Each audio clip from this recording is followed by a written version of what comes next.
Hello, my dear student. Today we will discuss about Legislative Council Class 7 Social Science. So, my dear student, the Legislative Council Vidhan Parishad is a permanent house which cannot be dissolved. The term of its member is 6 years, but one-third of its members retire after every 2 years. They are replaced by newly elected members.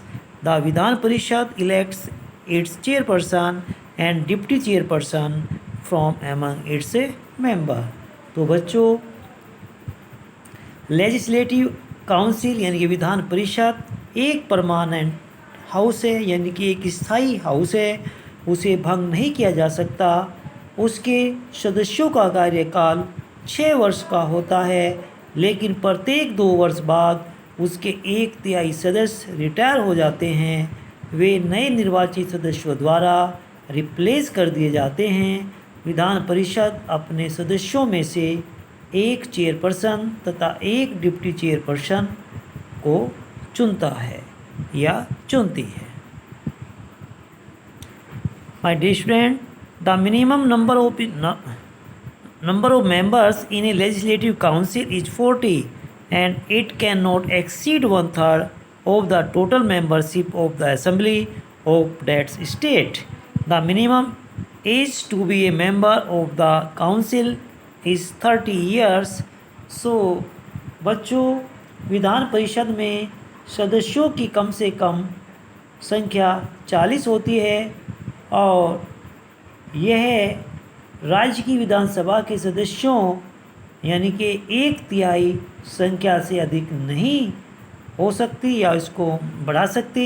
Vidhan Parishad सदस्य का उम्मीदवार बनने के लिए कम से कम आयु 30 वर्ष होनी चाहिए। My dear student, function of the state legislator, it makes law for the state on the subjects mentioned in the state list and concurrent list. It passes the annual budget of the state. It keeps a check on the council of ministers of the state.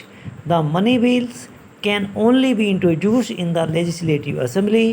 When a bill is passed by the state legislature, it is sent to the governor for consent.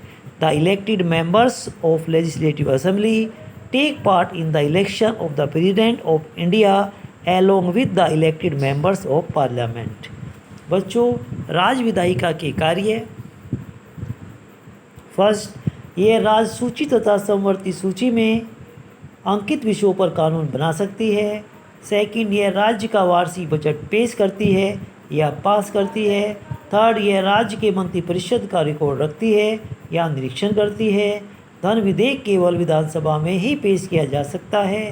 Fifth, जब एक bill विधानसभा में पास हो जाता है तो उसे विचार विमर्श के लिए राज्यपाल के पास भेजा जाता है। विधानसभा के निर्वाचित सदस्य भारत के राष्ट्रपति के चुनाव में हिस्सा लेते हैं और संसद के निर्वाचित सदस्यों के साथ में